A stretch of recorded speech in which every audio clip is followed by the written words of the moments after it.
يا مس سميرة، في الجزئية دي أنا مش فاهمها، ممكن تشرحها لي تاني؟ حاضر.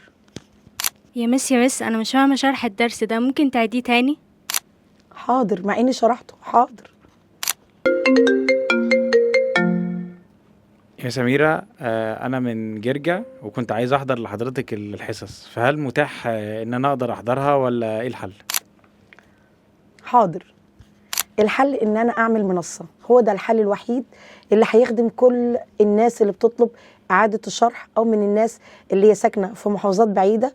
الحل لينا كلنا ان انا افكر ان انا اعمل لكم منصة ان شاء الله باذن الله. المنصة بتاعتنا هتخدم الناس اللي من محافظات بعيدة، هتخدم طلبة السنتر نفسه، لاولياء الامور اللي هم بالنسبة لهم قواعد النحو هي العقدة بتاعتهم بتاعت اولادهم، وان الطالب عايز تكرار للقاعدة النحوية. فانا عاملة الخدمة دي لاصحاب المحافظات البعيدة.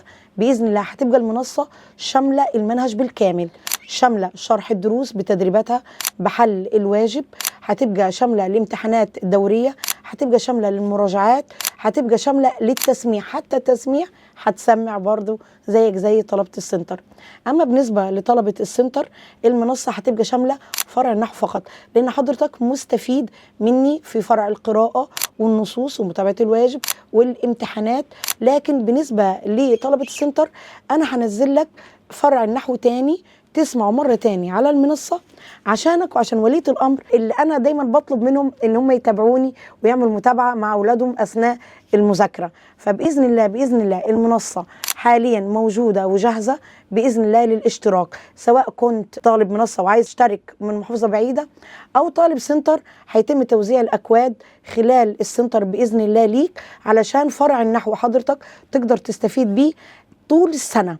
أنا بدي طلابي، لأني أنا السنة اللي فاتت كنت بسجل القواعد النحوية في ريكورد، فكنت دايما أقول طب يا ترى الريكورد ده لو أنا مدرس عربي، لو جه مدرس رياضة وشرح لي شرح لي الدرس في ريكورد، هل هو ده كافي؟ حقيقي والله كنت برضو بفكر في ولية الأمر، مع إني فكرة الريكورد وشرح الريكورد كان ده من وقتي وقت بيتي وأولادي ومجهود وضغط زيادة عليا عاملاه بدون مقابل لاولياء الامور على الواتس والطلابي.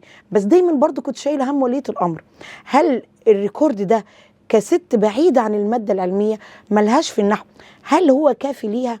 هو للطالب كان بيبقى مراجعه ليه لانه قاعد معايا في السنتر وسمع الدرس، او بس هل هو بعد فتره كبيره، بعد ما يعدي شهر وشهرين على الدراسه، قبل ما يدخل له الامتحان، لو عايز يعمل ريفرش على قواعد النحو، هل الريكورد كافي ليه؟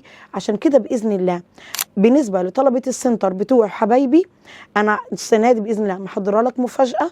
باذن الله النحو هيتعاد ليك تاني زي ما اتشرح لك في الحصه بالظبط ليك ولوالدتك في البيت، علشان انت تعرف تراجع كل يوم كل يوم تسمع الشرح. والدتك الست اللي ما بتفهمش في النحو او بعيده عن الماده او ماده اللغه العربيه تقدر تستفيد بالقواعد النحويه بانها تقدر تراجع معاك مره تانيه. اما بالنسبه للطالب اللي مسافته بعيده خالص او طالب من محافظات بعيده، لا، انت حضرتك هتستفيد من المنصة بكل الفروع، قراءة بواجباتها، نصوص بواجباتها، نحو بواجباته وشرح الواجبات وتصحيح الواجبات، امتحان شرط، امتحان قبل كل حصة. مش هينفع تدخل على اي حصة الا قبل ما تمتحن وتقيم نفسك وتوصل لدرجتك. امتحانات دورية متابعة مع ولي الامر، حتى التسميع هخليك تسمع زي طالب السنتر وليك جوائز زي طلاب السنتر بالظبط.